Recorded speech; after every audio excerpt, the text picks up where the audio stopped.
Edgar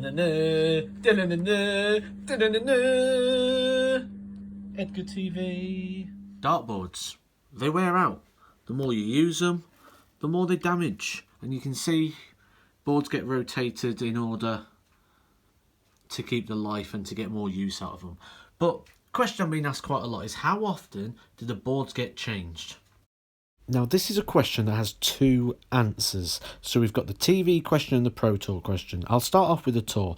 Now, you can see this photo here of when I won a Challenge Tour back in 2017, I believe it was. And if you look at the board there, you can see it's been rotated. This does happen on Tour, so they don't put a new board up for every game. The board just rotates. So as the day goes on, we'll just spin it around. And it's not just the Pro Tour and the Challenge Tour. If you look at this photo from the UK Open here, as we zoom in, you can see the unicorn is actually down the side of the board. So the board, this got rotated. This was the 5th round of the UK Open, this photo. So they rotate them most of the time.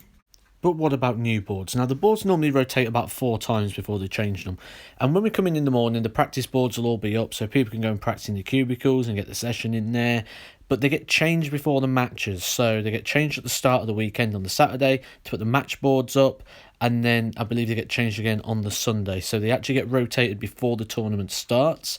Then they put the older ones back up again for the match boards. But they get rotated 4 times, I believe, before they get changed.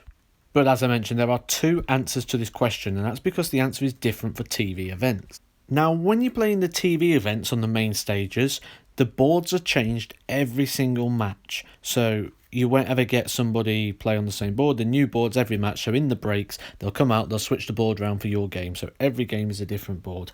Now, that is the same all the time. You use the same board, it doesn't rotate. If it needs to change, if anything's wrong with it, they put a new board up, so they don't spin the boards on stage. The other thing is that is the board you are playing on. So you're playing on that match board unless both players agree that it needs to be changed. So if I'm getting loads of bounce outs and I don't like it, and I say, can you change the board? And Michael turns around and goes, no, I actually love this board because you get loads of bounce outs. They don't change the board. We both have to agree that the board needs to be changed for it to be able to be changed. So what happens to the boards? Well, they're not all just chucked in a big dartboard skip somewhere. They're actually used for different things. So some of the TV boards, what they do, the players will sign them and they're either given away as charitable donations or raffled off for charity or given out as prizes. So the boards can be used for different things.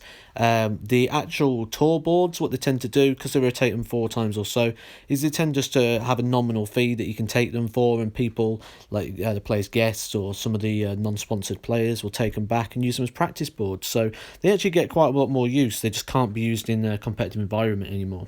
Edgar TV. And that's dartboards, guys. If you're enjoying these information videos, hit that subscribe button. Subscribe here to Edgar TV, where we're going to keep putting this sort of content along with other various dart-related footage and content out over the year.